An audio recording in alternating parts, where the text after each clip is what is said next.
मिर्ची मॉर्निंग। આજે વસંત પંચમી છે। ખુશનુમા સવાર, વૃક્ષોની ડાળે ખીલેલી લીલી કૂંપળ, રંગબેરંગી ફૂલોની ફોરમ, વૃક્ષો પર ખીલી ઉઠેલી મોર, પંખીઓનો કલરવ, ભમરાનું ગુંજન। વસંત એ પ્રકૃતિનો ઉત્સવ છે। કુદરતનું યૌવન, નિસર્ગનું યૌવન એટલે વસંત।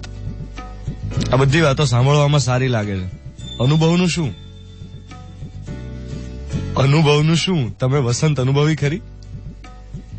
તમારા સર્કલમાં, તમારા વોટ્સએપ ગ્રુપમાં એક સીધો સાદો સવાલ પૂછજો, ઋતુઓના નામ આવડે?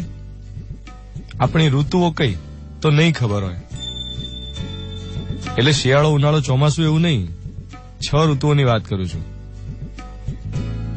શિશિર, વસંત, ગ્રીષ્મ, વર્ષા, શરદ, હેમંત, એની વાત કરું છું। પણ હવે તકલીફ કેવી છે કે શિયાળો, ઉનાળો જેવું તો કઈ રહ્યું જ નથી। નવરાત્રીમાં વરસાદ પડે, ઉત્તરાયણ ઉપર ગરમી હોય, ઉત્તરાયણના દિવસે ધાબે આમ ચચરે એવો તડકો હોય, ચોમાસામાં જબરદસ્ત ગરમી પડે, એટલે કન્ફ્યુઝડ સિઝન્સ થઈ ગઈ છે આપણી। હવે એમાં શિશિર, વસંત, ગ્રીષ્મ, વર્ષા, શરદ, હેમંત આ બધાનો મેળ ક્યાંથી પડે? એટલે આજે વસંત પંચમી છે એવું કહું ને તો તરત જ કદાચ કોઈ વડીલ એમ કહેશે કે વણજોયું મુહૂર્ત, આજના દિવસે સારા કામ થાય, લગ્નો ખૂબ હોય, વગેરે વગેરે। પણ સાહેબ નોટિસ કરો, આજે તો લગ્નનું એકે મુહૂર્ત નથી। 2018ની વસંત પંચમી સાવ કોરી કટ્ટ છે। હા, વિદ્યાદેવી સરસ્વતીની આરાધના, ઉપાસના, ગાયન આજના દિવસે કરવામાં આવતું હોય। વસંત પંચમી એ ભારતમાં જ્ઞાનનું પર્વ છે। પણ ક્યાં ઉજવાય છે?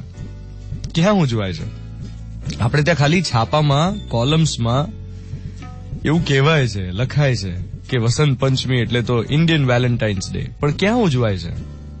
ક્યાં વર્તાય છે? આપણે કેટલા બધા બદલાઈ ગયા છે। વસંત પંચમી જાણે હવે ઇરરેલેવન્ટ ડે થઈ ગયો છે।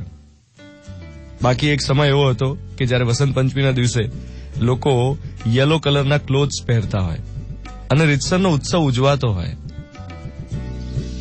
આમ કડકડતી ઠંડી જાય અને ગમે એવો મોસમ આવ્યો એવી ફીલિંગ એ વસંત પંચમી લઈને આવે, જે હવે રહ્યું નથી। ઇનફેક્ટ વર્ષો પહેલા જે કવિતાઓ લખાતી, એ કવિતાઓમાં પણ ઘણી બધી જગ્યાએ વસંત પંચમીના ખૂબ સુંદર રેફરન્સીસ જોવા મળતા। હવે તો એ ઉત્સવ જ પ્રજા જીવનમાંથી નીકળી ગયો છે, તો પછી એની ઉપર કવિતાએ ના લખાય અને એની કોઈ ચર્ચાએ ના થાય। સો Vasant Panchami has actually become ઓબ્સોલીટ, નામશેષ થયેલો તહેવાર આજે છે।